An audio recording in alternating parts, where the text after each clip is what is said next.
Hi there, my dear friends, and welcome to another Stoic meditation.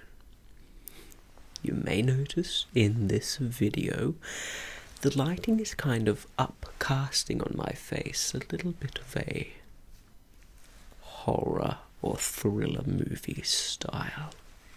That is because I have recently purchased new lighting equipment, so please bear with me while I struggle to learn these new technology.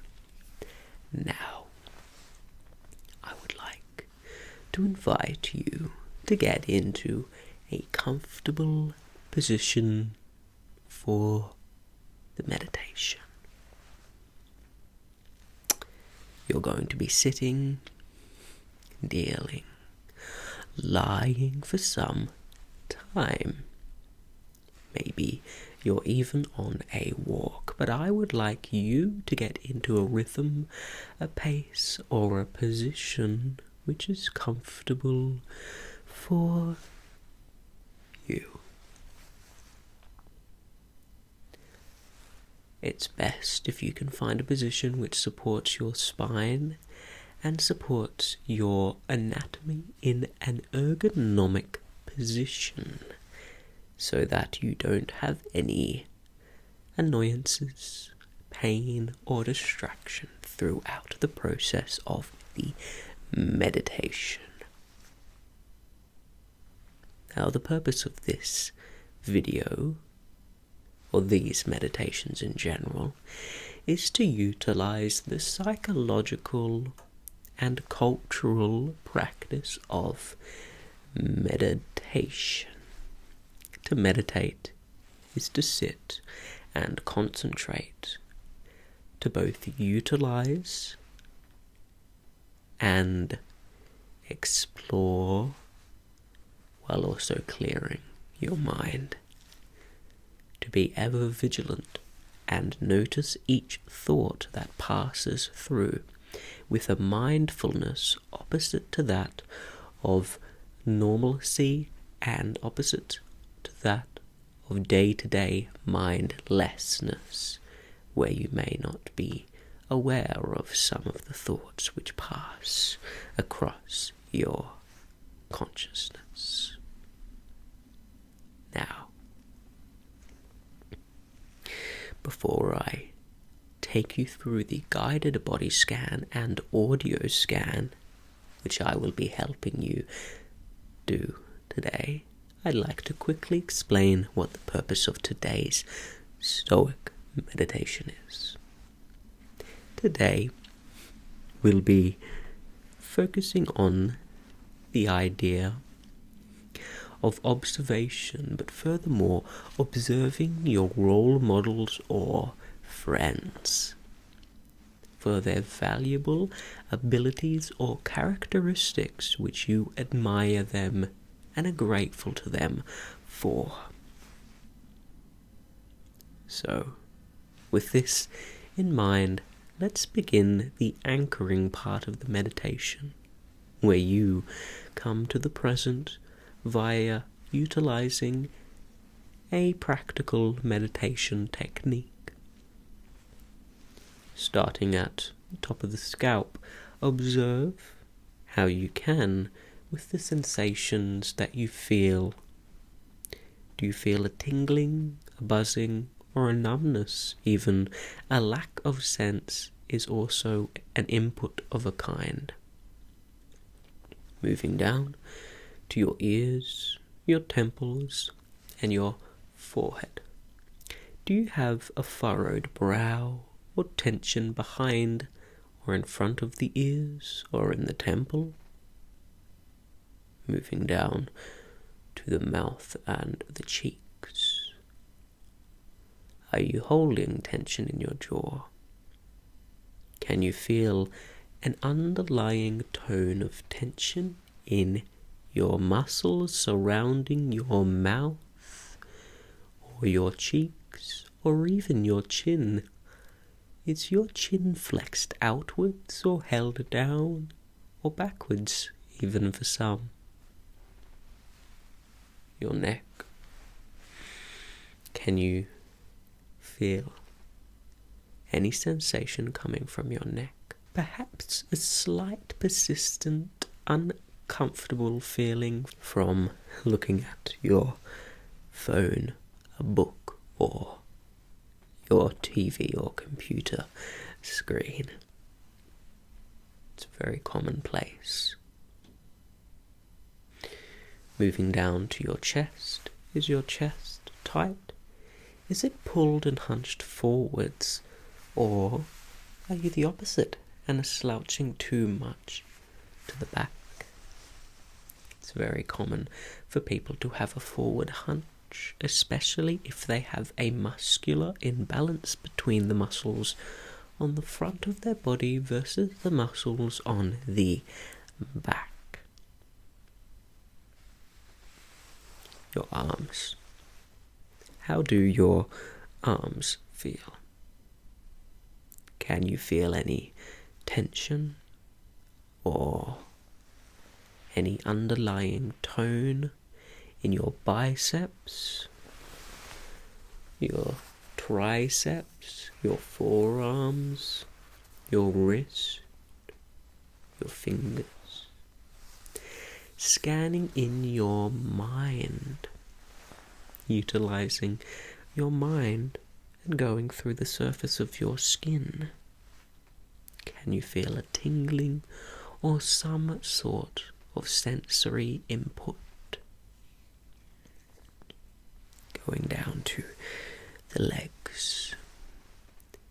How do your legs feel? Perhaps they may be tired from a hard day at work, or stressed or strained. Maybe you can feel the underneath of your thighs or the balls of your feet being held against whatever object is currently supporting you to the earth. Stopping and feeling these sensations in the current moment is the point of this exercise. It's not necessarily a magical exercise about anatomy. Rather, it is just utilizing our senses as human beings, as organisms, and as animals to sense different parts of our body. And this practice helps to focus our mind on the present, on what is happening now. That's meditation. Now, another way you can do this, if perhaps a body scan is not your thing. Some people prefer to do a scan of different layers of audio.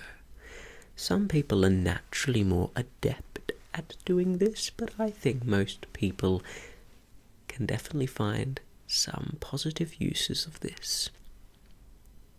Now, begin by noticing the various sounds which surround you in the current moment.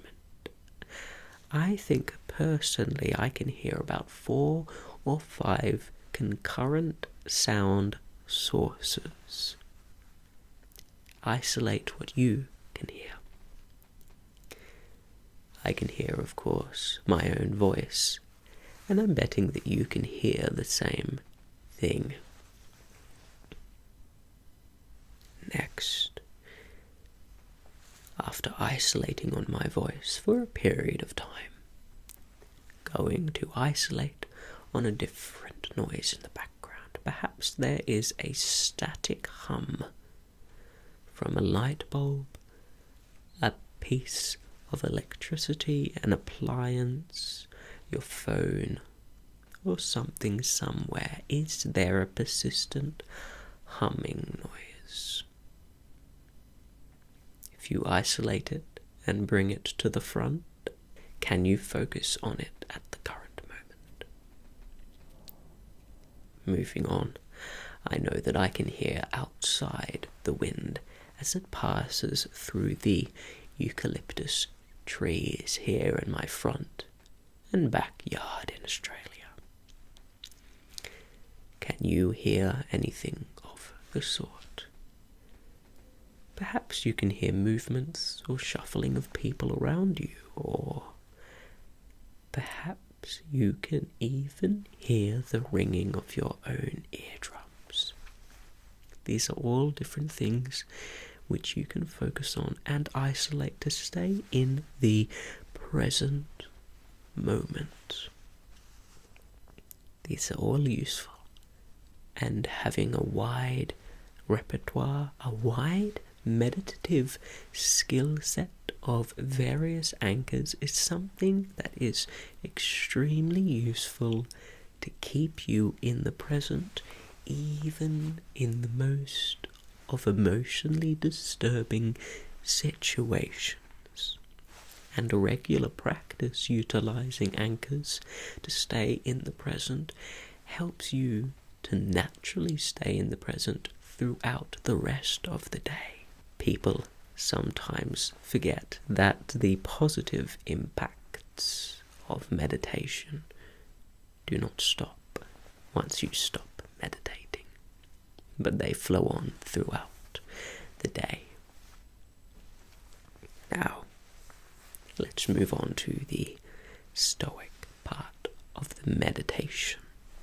As I said before, this meditation is about focusing on aspects of people you know, such as your friends, role models, or whoever you wish to learn from.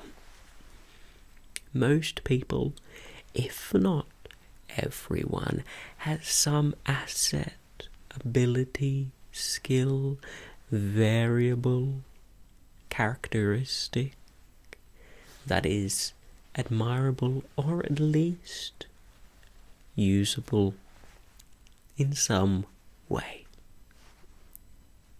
no matter who they be. A villain is a classic example.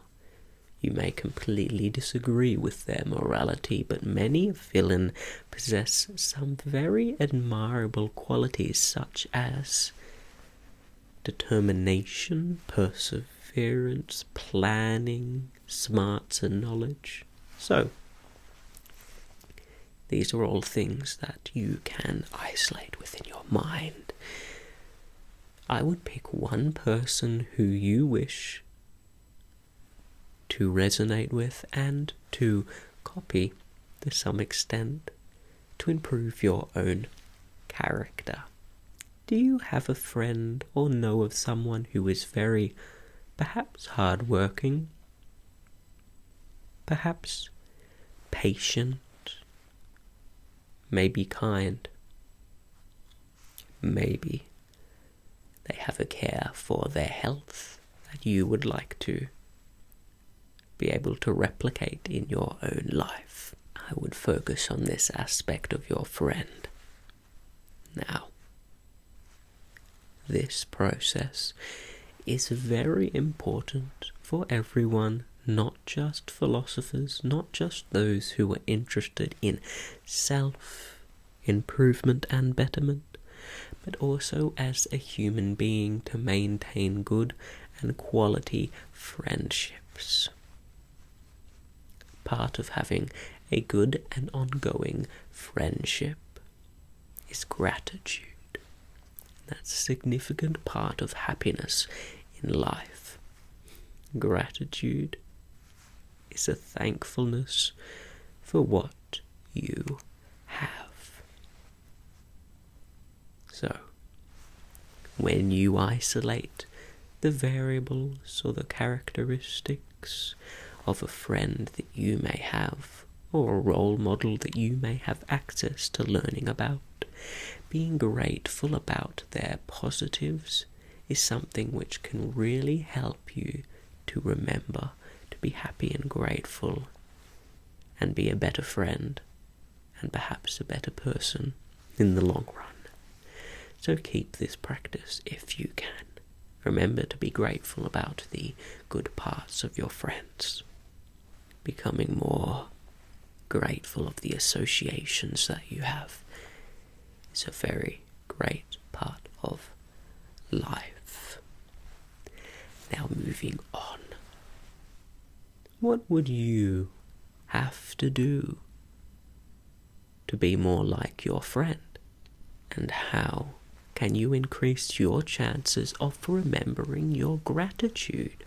Remembering this variable which makes them great. I would think of it now.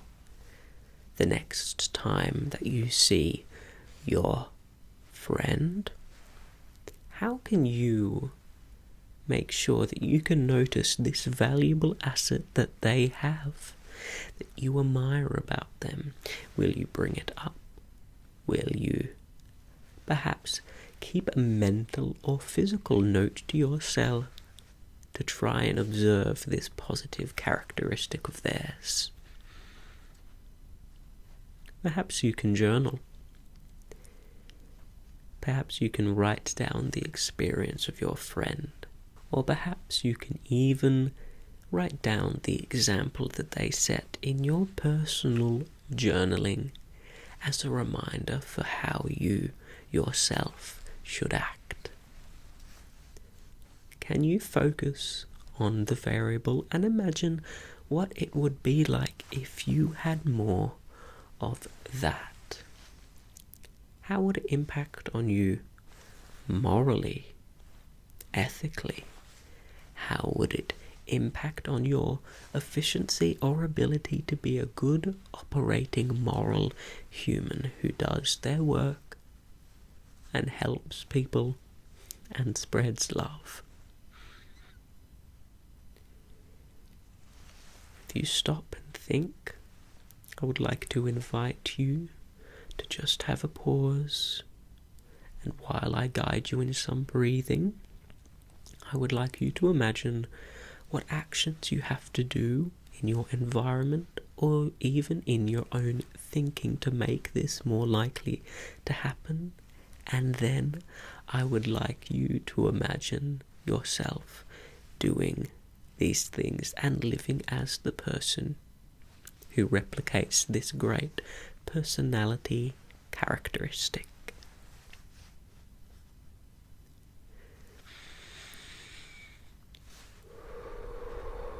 And while I breathe in and out, I would like to invite you to remember this asset.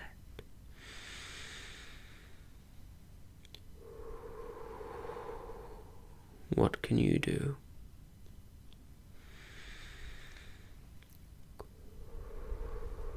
To be more like your friend or role model?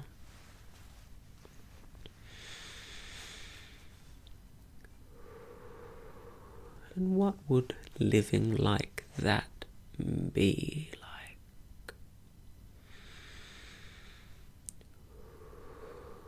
Can you imagine yourself operating in such a way?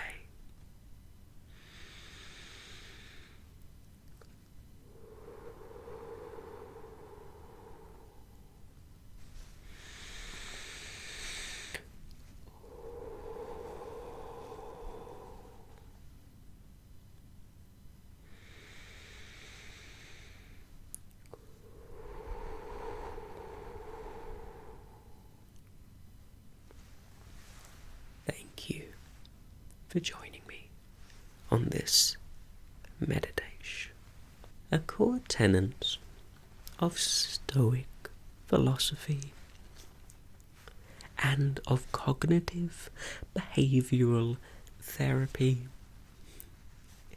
is developing an understanding and ability to be able to observe yourself, being able to stop having two minds, the mind which is enslaved partly by your passions, by your habits and routines, and possibly your addictions, and the mind which can view itself, which can pause and predict how your behaviour would be in a given circumstance, to see your history of routines and addictions and habits and thinking patterns, and allows you to change itself, to change how you think, to change how you act, to plan for the future, and to remove distractions or things that you know are bad for you. This is a fundamental idea in Stoic philosophy, that your perception of your experiences and yourself relates to and gives your mood, not the experiences themselves. This is the fundamental idea behind cognitive behavioral therapy and Stoic philosophy. And that's why Albert Ellis, the grandfather of cognitive behavioral therapy, attributes Stoic philosophy as one of the fundamental philosophical contributions to the framework. And that's why Stoicism is so heavily promoted in my meditation videos, because these are for your psychology, as meditation is for. And so I hope today I've provided you with just a little bit more knowledge, a little bit more relaxation, a little bit of calm time for you to ponder and think about yourself, how you can improve your life, be a better, more moral and efficient person with the knowledge of your own brain and thinking, and with a constant mindfulness and observance of your friends and their great qualities, and how you can be more like them. So, keep observing your friends, relatives, acquaintances. Keep monitoring those that you wish to be inspired by, and take those things which you admire and aspire to be, and sit and think about yourself and how you can apply it to your life, how you can change your thinking and your patterns of behaviour. Thank you so much for watching, and I hope that I can see you in a new video very soon. Goodbye.